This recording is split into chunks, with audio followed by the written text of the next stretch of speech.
दोस्तों, यदि आप बिहार पुलिस कांस्टेबल परीक्षा की तैयारी कर रहे हैं तो आपके लिए यह वीडियो जो है महत्वपूर्ण साबित होने वाला है, क्योंकि यहाँ से जो है आपका रिवीजन सीट जो कि चल रहा है। तो रिवीजन सीट जो कि आज का यानी कि इसमें जो हम लोग 30 इंपॉर्टेंट प्रश्न को जो हम लोग कवर करने वाले हैं, ठीक है। इसलिए वीडियो को कहीं पर भी स्किप नहीं करना है। यदि चैनल पर नए आए होंगे तो चैनल को सब्सक्राइब करके बेल आइकन को भी प्रेस कर लीजिएगा। तो चलिए हम लोग प्रश्न को स्टार्ट करते हैं।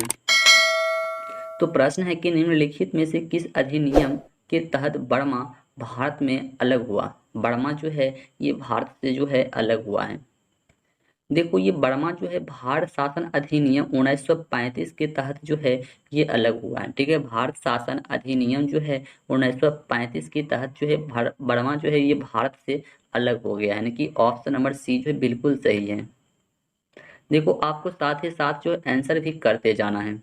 चलिए, अगला प्रश्न, निम्नलिखित में से कौन सेप्ट यानी कि 1946 में गठित प्रथम आंतरिक मंत्रिमंडल का सदस्य नहीं था। मंत्रिमंडल का जो है ये सदस्य जो है नहीं था। देखो, यहाँ पर बात करा सदस्य नहीं था, यानी कि डॉक्टर राजेंद्र प्रसाद भी था, श्री राजगोपालाचार्य भी था, जगजीवन राम भी था। यानी कि ऑप्शन नंबर डी जो इसका बिल्कुल सही जवाब हो जाएगा कि इनमें से कोई नहीं, ठीक है, इनमें से कोई नहीं। चलिए नेक्स्ट प्रश्न है 3 नंबर की, संविधान सभा के कार्यकरण संबंधी समिति के अध्यक्ष थे। संविधान सभा के कार्य यानी कि संबंधी समिति के अध्यक्ष जो है ये कौन थे। देखो, इसका अध्यक्ष जो है जीवी मावलंकर, क्या हो जाएगा, जीवी मावलंकर, यानी कि ऑप्शन नंबर सी जो है बिल्कुल सही जवाब हो जाएगा, जीवी मावलंकर। चलिए, अगला प्रश्न है कि भारतीय राष्ट्रीय ध्वज में चक्र किसका प्रतीक है। भारतीय राष्ट्रीय ध्वज में जो है चक्र जो है ये किसका जो कि प्रतीक है। देखो, ये जो है ना न्याय, किसका, ये न्याय का जो है ना प्रतीक है, ठीक है। भारतीय राष्ट्रीय ध्वज में चक्र जो है ये न्याय का एक प्रतीक है, यानी कि ऑप्शन की यदि हम बात करें तो ऑप्शन नंबर जो है ए हो जाएगा, क्या हो जाएगा, तो ऑप्शन नंबर ए हो जाएगा न्याय का, ठीक है। चलिए, अगला प्रश्न है कि संविधान के किन अनुच्छेदों के अनुसार आर्थिक रूप से दुर्बल वर्गों के लिए आरक्षण की व्यवस्था किया गया है, ठीक है। आरक्षण के लिए जो है ये व्यवस्था किया गया है। देखो, अनुच्छेद 15, ठीक है, अनुच्छेद 15 16(6) में, यानी कि ऑप्शन नंबर बी जो है बिल्कुल सही हो जाएगा।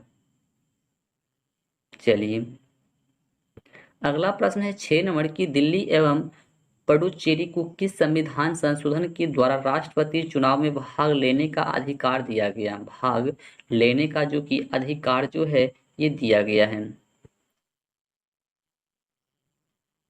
देखो, ये संविधान संशोधन यानी कि 70वें के द्वारा, ठीक है, 70वें के द्वारा जो है ये राष्ट्रपति चुनाव में भाग लेने का अधिकार जो है ये दिया गया, यानी कि ऑप्शन नंबर डी।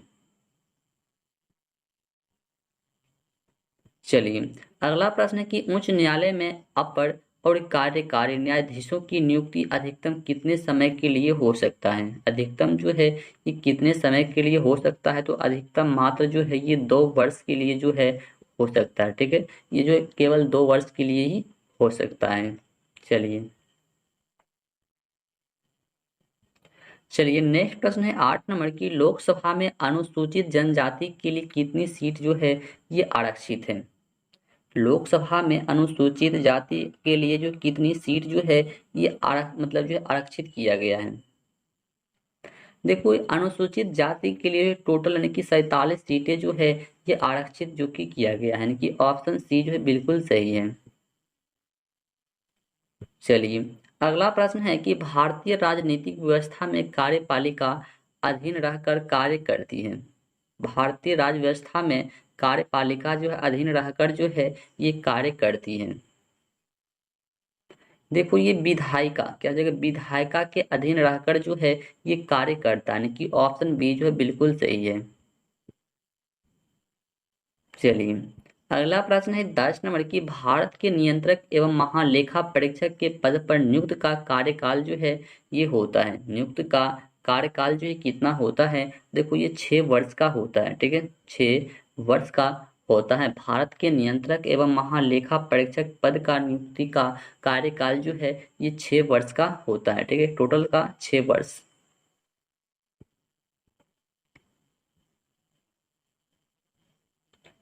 चलिए, अगला प्रश्न है कि आपदा प्रबंधन अधिनियम अस्तित्व में आया है, यानी कि कब से जो है ये अस्तित्व में आया है। देखो ये जो है ना 2005 से जो है ना ये अस्तित्व में आया है। आपदा प्रबंधन अधिनियम जो है ये 2005 से जो कि अब अस्तित्व में आ रहा है। ठीक है, चलिए,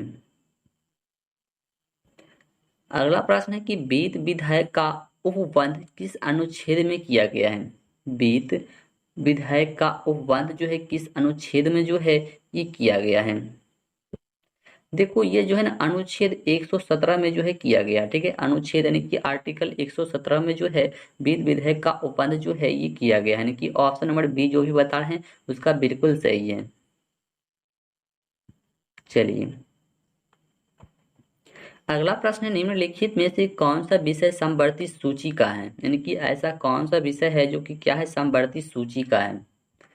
देखो ये सम पुलिस भी नहीं होगा, विदेशी मामला भी नहीं होगा, तो यहाँ पर समवर्ती सूची की बात कर रहा है। ठीक है, समवर्ती सूची रेडियो टेलीविजन ये भी नहीं होने वाला है। देखो यहाँ पर जो है ऑप्शन नंबर डी हो जाएगा कि आपराधिक मामले, क्या हो जाएगा आपराधिक मामले, यह जो है समवर्ती सूची के अंतर्गत आ जाएगा, समवर्ती सूची। ठीक है, समवर्ती सूची के रिलेटेड जो है ये अपराधी मामला जो कि ये आता है, यानी कि ऑप्शन नंबर डी जो भी बता रहे हैं बिल्कुल सही जवाब है। चलिए, अगला प्रश्न है 14 नंबर की निम्नलिखित में से कौन सा क्षेत्रीय राजनीतिक दल है। क्षेत्रीय राजनीतिक दल है, देखो ये अकाली दल, क्या है ये अकाली दल जो होता है ये राजनीतिक दल होता है। ठीक है, अकाली दल जो है ये क्षेत्रीय राजनीतिक दल होता है। चलिए, अगला प्रश्न है कि एक क्षेत्र पंचायत का क्षेत्र निर्धारित किया जाता है, यानी कि एक क्षेत्र पंचायत का क्षेत्र जो है ये निर्धारित किया जाता है, यानी कि किसके द्वारा जो है यह निर्धारित किया जाता है। देखो ये राज्य सरकार के द्वारा जो है ये निर्धारण किया जाता है। ठीक है, राज्य सरकार के द्वारा, ऑप्शन नंबर बी, राज्य सरकार के द्वारा जो है यह निर्धारित किया जाता है। चलिए, अगला प्रश्न जो कि साइंस का फिजिक्स का प्रश्न है, बहुत अच्छा प्रश्न है कि निम्नलिखित में से कौन सा विकल्प जो ये आ सकते हैं। ठीक है, ये आ सकते को चूज करना है आपको। देखो यहाँ पर आवेग ये जो है आ सकते हैं। ठीक है, बाकी देखो ये क्या है, एक बगल भौतिक राशि दिया गया है, एक बगल बीमा दिया है, यानी कि डायमेंशन आपको निकालना पड़ेगा, तब जाकर के जो है आपसे ये सवाल बनने वाला है। तो आपको यदि डायमेंशन निकालने नहीं आता है तो कमेंट बॉक्स में जरूर बताइएगा, हम आपको डायमेंशन ऐसा ट्रिक बताएंगे जो कि एक ही बार में आप सीख जाइए कि डायमेंशन कैसे निकालते हैं। ठीक है, तो कमेंट बॉक्स में आप जरूर बताइएगा यदि आपसे नहीं बन रहा है तो इसका सही आंसर जो ऑप्शन नंबर सी हो जाएगा, आवेग। ठीक है, चलिए, चलिए, अगला प्रश्न है कि क्रीम निकालने की मशीन किस बल के सिद्धांत पर जो है कार्य करती है।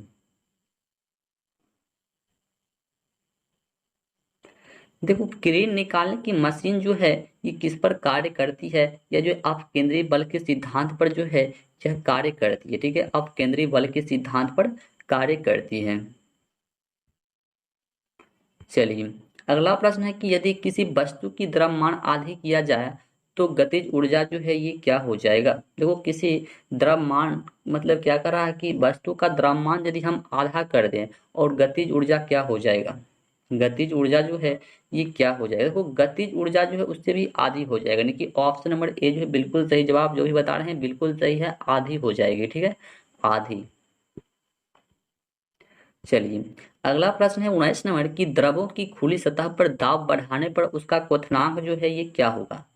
द्रवों की खुली सतह पर दाब बढ़ाने पर उसका क्वथनांक जो है ये क्या हो जाएगा, उसका क्वथनांक जो है क्या हो जाएगा। देखो क्वथनांक जो है ये बढ़ जाएगा। ठीक है, क्वथनांक जो है ये बढ़ जाएगा, यानी कि ऑप्शन बी जो भी बोल रहे हैं बिल्कुल सही है कि वह जो है बढ़ जाएगा। चलिए, अगला प्रश्न है 20 नंबर की, सरल आवर्त गति करने वाला कण जब अपनी गति के अंत बिंदुओं से गुजरता है तो उसका त्वरण जो है ये क्या होता है?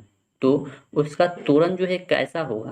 देखो, त्वरण जो है उस समय बहुत अधिकतम होगा। क्या होगा? त्वरण जो है उस समय जो है बहुत जो है अधिकतम हो जाएगा, यानी कि ऑप्शन नंबर सी जो बता रहे हैं बिल्कुल सही जवाब है।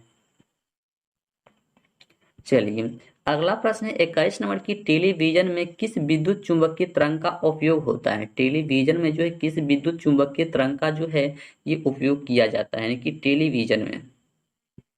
देखो, टेलीविजन में जो है लघु रेडियो तरंग का प्रयोग किया जाता है। ठीक है, लघु रेडियो तरंग का प्रयोग जो है ये टेलीविजन में जो है किया जाता है।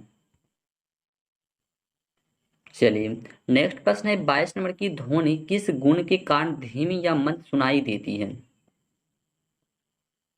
देखो, ये जो है ना तीव्रता के कारण जो है ये सुनाई देती है। तीव्रता यानी कि ऑप्शन नंबर डी, ध्वनि जो है मतलब तीव्रता के कारण जो है मतलब धीमी और मंद सुनाई देती है। ठीक है, तीव्रता के कारण। और ध्वनि को हम लोग किस में मापते हैं? ये डेसिबल में। ठीक है, डेसिबल में जो हम लोग मापते हैं। चलिए, अगला प्रश्न की, सर्वप्रथम प्रकाश की वेग रोमर नामक वैज्ञानिक ने किस ग्रह की उपग्रह की सहायता से ज्ञात किया था? देखो, यह जो बृहस्पति से किया था। ठीक है, बृहस्पति से जो है ये ज्ञात किया था। ठीक है। चलिए, अगला प्रश्न है कि डायोड बल्ब किस क्रिया पर आधारित है? डायोड बल्ब जो है ये किस क्रिया पर जो कि आधारित होता है? देखो, ये उष्मायानिक उत्सर्जन के कारण। ठीक है, उष्मायानिक उत्सर्जन के कारण जो है ये आधारित होती है, यानी कि ऑप्शन नंबर बी हो जाएगा। चलिए, अगला प्रश्न है कि इलेक्ट्रॉन वोल्ट मात्रक, यानी कि इलेक्ट्रॉन वोल्ट जो है ये जो है किसका मात्रक है? इलेक्ट्रॉन वोल्ट जो है ये किसका मात्रक होता है? देखो, इलेक्ट्रॉन वोल्ट जो है ये विद्युत ऊर्जा का मात्रक होता है। इलेक्ट्रॉन वोल्ट, ठीक है, इलेक्ट्रॉन वोल्ट जो है ये किसका मात्रक होता है? ये विद्युत ऊर्जा का, यानी कि इलेक्ट्रिक चार्ज का मात्रक होता है, यानी कि ऑप्शन नंबर ए जो है बिल्कुल सही जवाब जो भी बता रहे हैं। ठीक है, तो अभी तक में हम लोग जो है 25 प्रश्न को जो है कवर कर लिए हैं। ठीक है, और 25 में से कितने आप सही किए हैं जल्दी से फटाफट कमेंट कर दीजिए। ठीक है, फिर से आपको जो है इसी प्रकार का प्रश्न फिर से आगे मिलने वाला है। ठीक है, तो चलिए फिर से मिलेंगे नेक्स्ट वीडियो में। तब तक के लिए जय हिंद, जय भारत।